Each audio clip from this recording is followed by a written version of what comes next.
I actually didn't believe what I was being told. A friend of mine was at Birkenhead on the 14th of January when Archie did his deep dive between Meghan's knees. Something just shifted.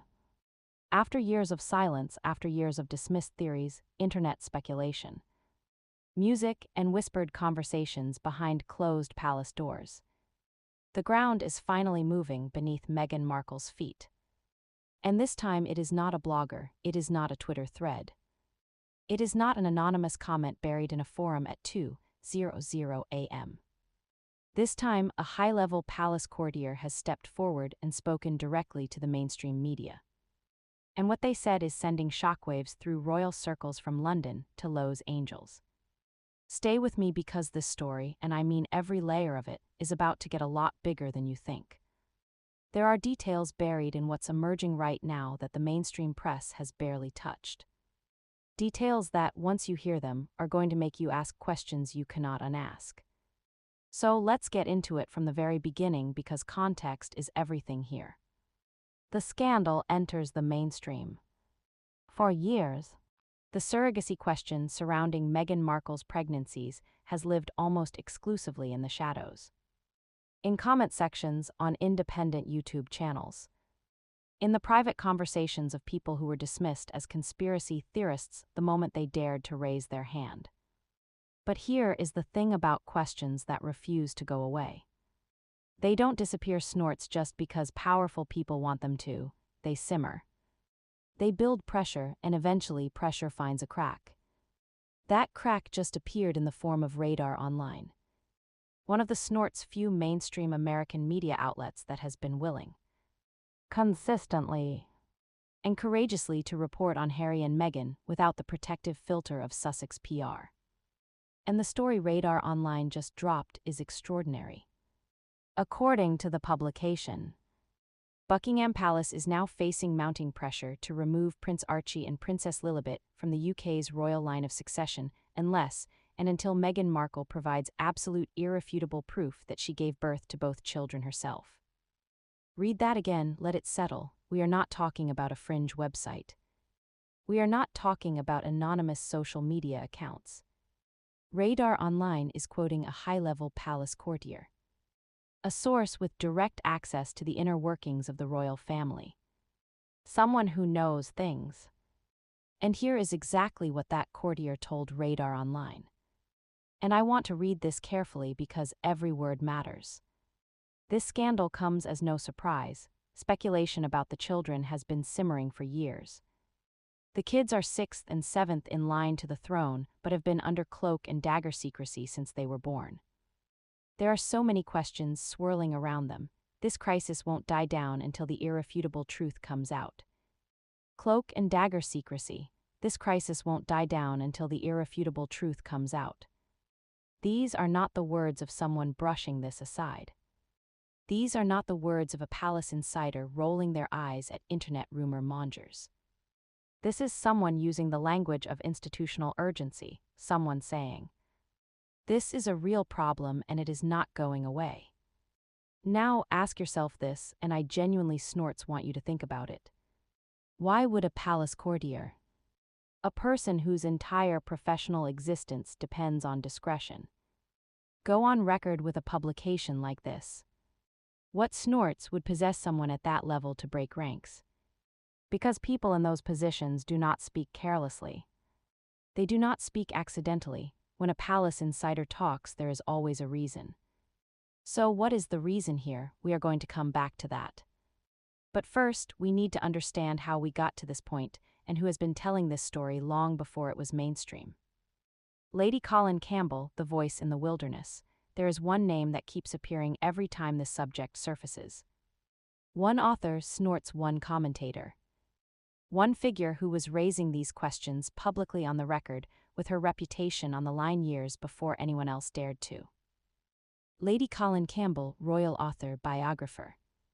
A woman with decades of experience navigating the complex, treacherous waters of royal reporting. And notably, a woman who has been quoted directly by Radar Online in this very story as someone who has been actively challenging the conspiracy of silence and misinformation surrounding both Todds. Lady C has been remarkably candid about when and how she first encountered this story. She was writing her groundbreaking book Meghan and Harry, the real story back in 2019 going into 2020. A friend of hers was present at Bourne Hall on the 14th of January, the day of what should have been one of the most straightforward, joyous medically routine events in recent royal history.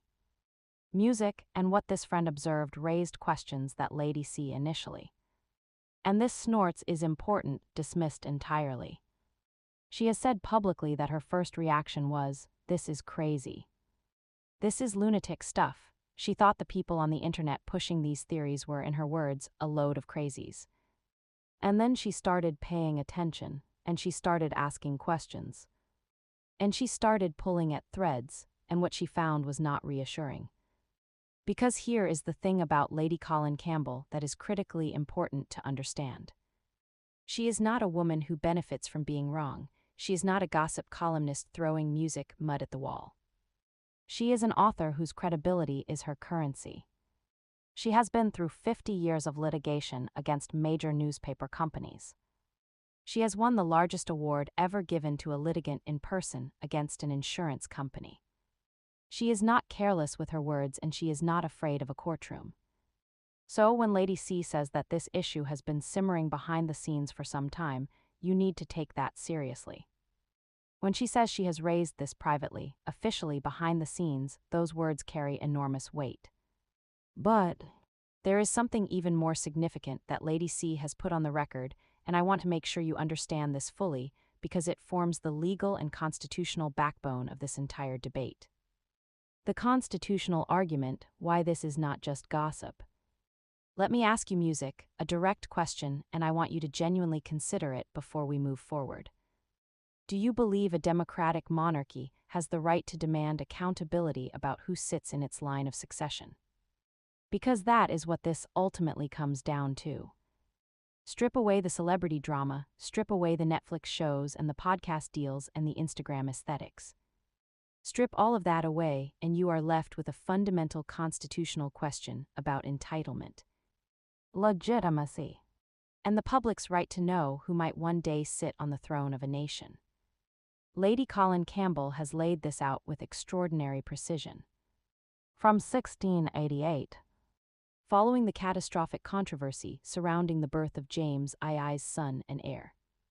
James, Prince of Music, Wales, who became known as the King across the water. Until 1936, all royal births in Britain were required by law to be witnessed by the Home Secretary.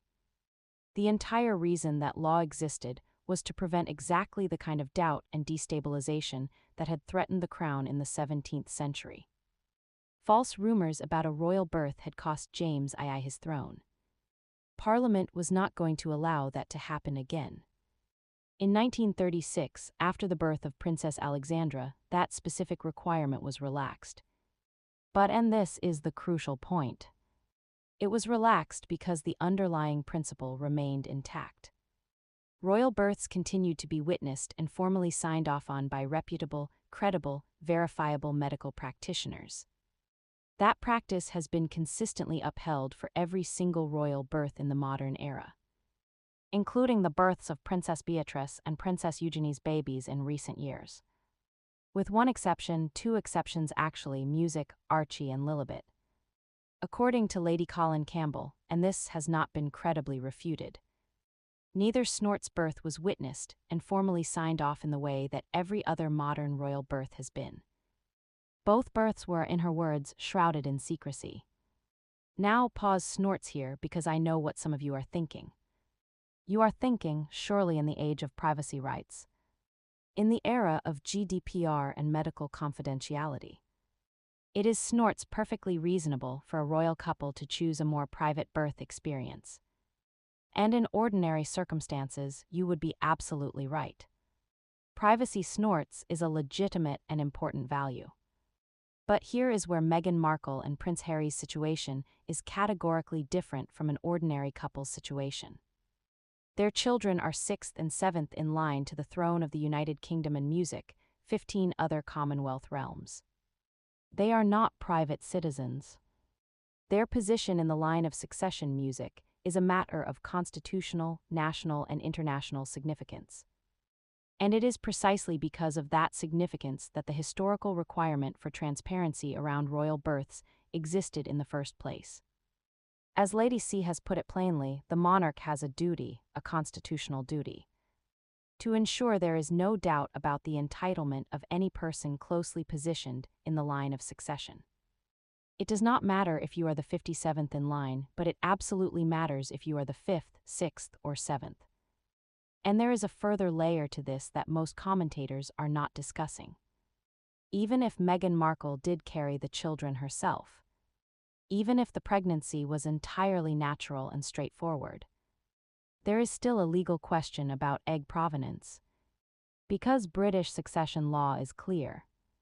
If a donor,